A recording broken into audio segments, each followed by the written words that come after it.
Hi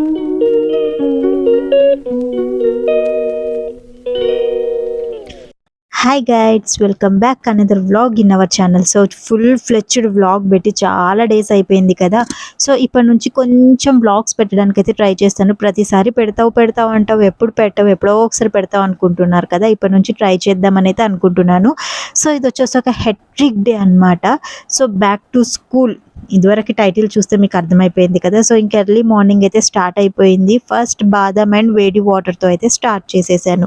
నేను ఒక్కదాన్నే కాదండి, మా ఇంట్లో పిల్లలు, నేను, మా హస్బెండ్ అందరం మార్నింగ్ అయితే ఖచ్చితంగా బాదం మిల్క్ వాటర్ అయితే తాగుతాము. అండ్ తర్వాత ఇక్కడ వచ్చేసి ఇంకా రొటీన్ స్టార్ట్ అయిపోయింది. 1 మంత్ ఎలా గడిచిపోయిందో తెలియదండి. ఇంకా ఇప్పుడు స్కూల్స్, అది కూడా హాఫ్ డే నుంచి ఫుల్ డేకి వచ్చేసరికి ఎంత ఇదైపోతుంది అంటే మళ్ళీ మన రొటీన్ మన ప్లేస్కి రావడానికి టైం పడుతుంది కదా. సో అలాగుంది. ఇంక ఇక్కడైతే టీ పెట్టేశాను, పాలు కాగబెట్టేశాను. ఇప్పుడు చూడండి అస్సలైన స్టోరీ స్టార్ట్ అవుతుంది. వీడికి ఇంకా నిద్రమబ్బు వదలలేదంట. అయితే స్కూల్స్ లేనప్పుడు పడుకొనిరా అయ్యా అని అంటే అస్సలు 5కి 6కి లేస్తారు. ఇప్పుడు ఆల్మోస్ట్ 7:30, 7 అయ్యింది. ఇంకా నిద్రమబ్బు వదలలేదు. మమ్మీ స్కూల్కి వెళ్ళాలా మమ్మీ అనుకుంటే అట్లా కూర్చొని సెకలు పడుతున్నాడు మావాడు. ఈలోపు ఇంకా నేను టీ తాగేద్దాము అనేసి టీ తాగేసి బ్రేక్ఫాస్ట్కి అయితే రెడీ చేసేస్తున్నాను. సో ఇక్కడ నేను పల్లీలు ఫస్టే వేయించేసి పక్కన పెట్టేశాను అండ్ పచ్చడి అయితే పట్టేశాను. ఈలోపు నా టీ కూడా రెడీ అయిపోతుంది. ఇంకా టీ కూడా పోసుకున్నాను. ఫస్ట్ మార్నింగ్ వామ్ వాటర్ తాగినాక వితిన్ ఒక హాఫ్ అన్ అవర్కైనా టీ పడాల్సిందే, లేకపోతే రైలు బండి ముందుకు వెళ్ళదు అన్నట్టు నా పరిస్థితి అలా ఉంటుంది. ఇంకా టీ తాగాను, అయిపోయింది. నైటే నేను దోశలకైతే వేసేసానండి. సో ఇప్పుడు మా ఇంట్లో దోశ పిండి, ఇడ్లీ పిండి ఉందనుకోండి, నాకు ఒక 1 వీక్ వరకు టెన్షన్ ఉండదు. డిన్నర్కైనా, స్నాక్స్కైనా, బ్రేక్ఫాస్ట్కైనా ఫుల్ అనమాట. సో అందుకే నేను ఎక్కువ తక్కువ పట్టేసి అయితే పక్కన పెట్టేసుకుంటాను, ఇడ్లీ పిండి అయినా దోశ పిండి అయినా. సో ఇంక ఇక్కడ స్కూల్స్ ఉన్నాయంటే ఇది మామూలుగానే పడతాము, ఇంక ఇది ఎంత ఉండాలి కదా. సో అందుకే ఇక్కడ దోసపిండి అయితే పట్టేసుకున్నాను. సో అందులో కొంచెం సాల్ట్, అలాగే కొంచెం సోడా వేసి కొంచెం వాటర్ వేసేసుకొని కలిపి మనకి దోశల కన్సిస్టెన్సీలో కలిపేసి పక్కన పెట్టేసుకున్నాను. ఇప్పుడు స్కూల్ స్టార్ట్ అయిపోయాయి. బుక్స్ అని ఇవ్వని అవ్వని హెక్టిక్ డే అని ఎందుకు చెప్పానంటే ఒక 1 డేలో మ్యాక్సిమం నేను ఎన్ని పనులు కవర్ చేయగలిగానో అన్నీ చేసేసాను అనమాట. సో అందుకే ఇది హెక్టిక్ డే అని చెప్పాను. 1 డే కాదండి, మ్యాక్సిమం ఒక 4 డేస్ షాపింగ్ అని, బయటికి, బుక్స్కి, డీమార్ట్కి అని ఎన్ని తిరిగాలో అన్నీ తిరిగేసాము.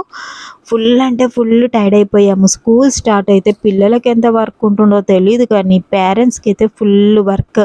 బుక్స్ తీసుకురావాలి, వాటికి అట్టలు వేయాలి, కొత్త బ్యాగ్స్ తేవాలి, లంచ్ బాక్సులు తేవాలి, వాళ్ళకి స్నాక్స్ కోసం ఇవన్నీ ఉంటాయి కదా. సో ఇంక ఇక్కడైతే నా బ్రేక్ఫాస్ట్ రెడీ అయిపోయింది. ఇంకా పల్లి చట్నీ అండ్ దోశ. ఇంక ఇది తినేసి పిల్లలైతే స్కూల్కి వెళ్ళిపోయారు. ఇంకా వీళ్ళు స్కూల్కి వెళ్ళాక అస్సలైన రొటీన్ స్టార్ట్ అవుతుందండి. ఇది రొటీన్ కాదు, వీళ్ళు స్కూల్కి వెళ్ళిపోయాక నా రొటీన్ అనేది స్టార్ట్ అయిపోతుంది. ఇంక ఇవాళ బయటికి వెళ్ళాలి. సో ఇక్కడ టైం చూస్తున్నారా, 8:45 కల్లా పిల్లలైతే స్కూల్కి వెళ్ళిపోతారు. వీళ్ళు వెళ్ళిపోయాక ఇంట్లో ఉండే వర్క్స్ అన్నీ కంప్లీట్ చేసుకోవాలి. సో ఇంక ఇప్పుడు నేను ఫస్ట్ ఫ్రెష్ అప్ అవ్వాలి. వాళ్ళు వెళ్ళేదాకానైతే ఫ్రెష్ అప్ అవ్వడం అస్సలు వీలు కాదు. ఇంకా మంచిగా ఫ్రెష్ అప్ అయిపోయి మళ్ళీ మీకు కలుస్తాను. సో ఇక్కడ బ్యాగ్స్ చూపిస్తున్నాను కదా. సో ఈ బ్యాగ్స్ ఏంటంటే నేను మొన్న షార్ట్లో పెట్టాను. సో అక్కడ సరిగ్గా కనిపించలేదు. చిన్న బ్యాగ్స్ తీసుకున్నారా అని అడుగుతున్నారు. లేదండి, ఇవి చాలా పెద్ద బ్యాగ్సే. ఇవి 3 కంపార్ట్మెంట్స్లో వస్తాయి. లంచ్ బాస్కెట్స్ మాత్రం మామూలువి తీసుకున్నాను, ఎందుకంటే ఇవి పెద్ద, ఇప్పుడు చిన్నప్పుడు అంటే స్నాక్స్ అవి ఉంటాయి. ఇప్పుడు మా పిల్లలు పెద్దవాళ్ళు అయిపోయారు కదా. సో వాళ్ళకి స్నాక్స్ బాక్స్తో పని లేదు. So only lunch basket. So తిప్పి కొడితే ఒక 2-3 బాక్సులు పట్టేంతనైతే తీసుకున్నాను. ఇవన్నీ బుక్స్ అండి, ఇవి ఆఫ్ బుక్సే. ఇంకా ఫుల్ బుక్స్ అయితే ఇంకా రాలేదు. ఇంకా అవన్నీ వచ్చాక వాటికి కవర్ వేయాలి.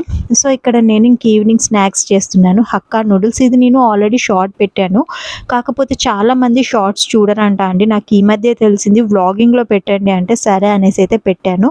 ఇది నేను మొన్న డీమార్ట్కి వెళ్ళినప్పుడు తీసుకున్నానండి, హక్కా నూడిల్స్. సో ఇందులో మనకి చాలా చాలా ఫ్లేవరబుల్గా, చాలా చాలా టేస్టీగా నూడిల్స్ చేసుకోవచ్చు. నేను ఈసారి డబుల్ ఎగ్ నూడిల్స్ చేస్తున్నాను. మీరు వీడియో స్కిప్ చేయకుండా లాస్ట్ వరకు చూడండి, చాలా చాలా టేస్టీ నూడిల్స్ అయితే చూపిస్తాను.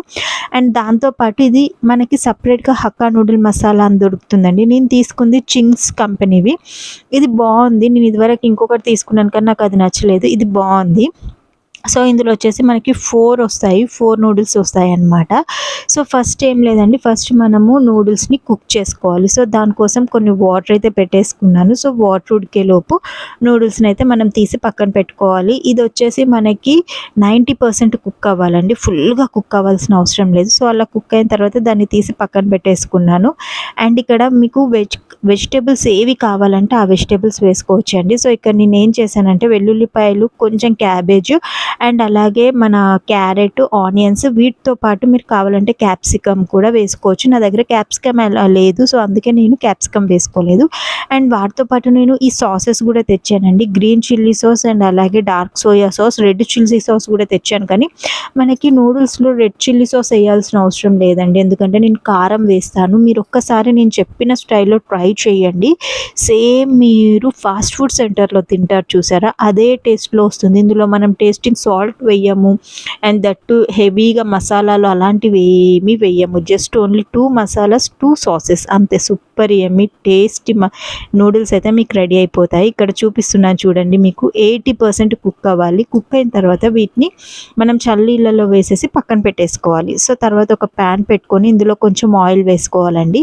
సో ఆయిల్ కొంచెం హీట్ అయ్యాక మీకు ఎన్ని ఎగ్స్ కావాలంటే అన్ని ఎగ్స్. సో నేను 2 నూడిల్స్ తీసుకున్నాను. నాకు 2 ఎగ్స్ సరిపోతాయి అనిపించింది. సో అందుకే నేను 2 ఎగ్స్ వేసుకున్నాను. లేదు నాకు ఇంకా ఎగ్ ఫ్లేవర్ ఎక్కువ కావాలి అనుకుంటే మీరు ఇంకో 2-3 ఎగ్స్ ఎక్కువ వేసుకోవచ్చు. మీరు ఒకవేళ వెజిటేరియన్స్ అయితే ఎగ్స్ స్కిప్ చేసేసేయండి. ఎగ్ పార్ట్ మనం స్కిప్ చేసి మిగిలిన వెజిటేబుల్స్ అన్నీ వేసుకొని same as it is sauce మీరు ఇలా కలిపేసుకొని చేసేసుకోవచ్చు. లేదు నేను పన్నీర్ వేసుకుంటానంటే, ఇప్పుడు నేను ఎగ్ చేస్తున్నాను కదా, ఇదే ప్లేస్లో మీరు పన్నీర్ వేసి ఫ్రై చేసేసుకోండి. అండ్ ఇక్కడ ఎగ్ కొంచెము చిన్న ఉంటే మా పిల్లలు తింటారండి, పెద్ద ఉంటే వాళ్ళకి నచ్చదు. సో అందుకే ఇది కొంచెం పొడిగా చేసేసి ఇందులో కొంచెం సాల్ట్ వేసేసుకొని తీసి పక్కనైతే పెట్టేసుకుంటున్నాను. సో ఇప్పుడు ఇదే ఆయిల్‌లో, ఇంకా నాకు ఆయిల్ ఎక్కువ ఏం వద్దు అనిపించింది. సో ఇదే ఆయిల్‌లో నేను ఫస్ట్ వెల్లుల్లిపాయలు, క్యాబేజ్, క్యారెట్, ఆనియన్స్ వేసేసుకున్నాను. మీరు స్పైస్ రేంజ్‌లో ఎక్కువ కావాలి అనుకుంటే మీరు పచ్చిమిర్చి యాడ్ చేసుకోండి. లేదు నాకు స్పైస్ నార్మల్‌గా కావాలి అంటే ఏం పచ్చిమిర్చి యాడ్ చేసుకోకండి. సో ఇలాగ వేసేసుకొని జస్ట్ ఒక 3 మినిట్స్ అండి, 3-5 మినిట్స్ మనము మామూలు మీడియం ఫ్లేమ్‌లో పెట్టేసి కుక్ చేసుకుంటే మనకి వెజిటబుల్స్ అనేవి కుక్ అవుతాయి. మరీ మెత్తగా కుక్ అవ్వద్దు, క్రంచీగా ఉండాలి, తింటుంటే టేస్ట్ తగలాలి కదా. సో అలాగా కుక్ చేసుకోవాలి. తర్వాత ఏం చేయాలి అంటే ఇందాక మనం ఉడికించుకున్న నూడిల్స్ ఉన్నాయి కదా, అవి వేసేసుకొని 1 స్పూన్ ఆఫ్ సోయా సాస్ వేసుకోవాలి. And 1 spoon of green chilli sauce వేసుకోవాలి. అండ్ 1 స్పూన్ ఆఫ్ మసాలా, ఇది ఇందాక మీకు చూపించాను కదా హక్కా మసాలా అనేసి, ఆ హక్కా మసాలా వేసుకోవాలి. తర్వాత ఒక హాఫ్ స్పూన్ మీకు టేస్ట్కి తగ్గంత కారం, మీకు ఐడియా ఉంటుంది కదా, కారం వేసుకొని కొంచెం సాల్ట్ వేసేసుకొని ఒకసారి మిక్స్ చేసేసుకోవాలి. సో ఇది మీరు అంటే గరిటెలతో మామూలుగా కలిపేయచ్చు అంటే ఓకే, లేదు అంటే మీకు 2 గరిటెలు కావాలంటే 2 గరిటెలతో కూడా కలుపుకోవచ్చు. కానీ నాకైతే ఓకే. సో నేను ఇప్పుడు తీసుకున్న మసాలాలు ఇప్పుడు తీసుకున్న క్వాంటిటీలో తీసుకొని చేసుకోండి. ఇది 4 మెంబర్స్కి ఎనఫ్ అండి. ఎందుకంటే మనం స్నాక్స్లా తింటాం కదా, డిన్నర్ లాగానో లంచ్ లాగానో తినం కదా. సో ఇప్పుడు నేను చేసింది ఒక 4 మెంబర్స్కి ఎనఫ్ అనమాట. సో ఇప్పుడు ఇందులో లాస్ట్గా మనం ఇందాక ఫ్రై చేసుకున్న ఎగ్ వేసేసుకొని ఒక్కసారి మిక్స్ చేసుకొని ప్లేట్లో వేసుకొని పైన నిమ్మకాయ పిండుకొని ఆనియన్స్ పెట్టుకొని తింటే హెవెన్ అని చెప్పాలన్నమాట. సో ఇంకా అలాగా ఇది అయిపోయింది. అయిపోయిన తర్వాత ఇంకా మేమైతే బయటకెళ్ళి వచ్చేసాము. వచ్చేటప్పుడు బ్రూ కోల్డ్ కాఫీ ఇప్పుడు బాగా దొరుకుతున్నాయండి. సేమ్ కాఫీ లానే ఉంది, పెద్ద డిఫరెన్స్ ఏం లేదు. డిఫరెంట్గా ఏమన్నా ఉంటుందేమో ట్రై చేద్దామని తీసుకున్నాను. మనం వేడి చేసి తాగితే వేడి కాఫీ, ఫ్రిడ్జ్లో పెట్టుకొని తాగితే కోల్డ్ కాఫీ, అంతే అనమాట. సో ఇంకా ఫ్రెష్ అప్ అయిపోయి ఈ కాఫీని అయితే టేస్ట్ చేస్తున్నాను. నాకైతే ఫస్ట్ ఓకే అనిపించింది. ఓకే పర్లేదు, సూపర్ అని అయితే చెప్పాను. కానీ ఓకే రిఫ్రెషింగ్ అయితే ఉండింది. ఇంకా డిన్నర్లోకి వచ్చేసి పోహా చేశాను. ఈ పోహా ఎలా చేయాలో కూడా నేను వీడియో చేశాను, అది పెడతాను. ఇది హెల్తీగా క్విక్గా అయిపోతుంది. సో మీకు నా వీడియోస్ నచ్చుతున్నాయని అనుకుంటున్నాను. నచ్చితే లైక్, షేర్, కామెంట్స్ చేయడం అసలు మర్చిపోవద్దు.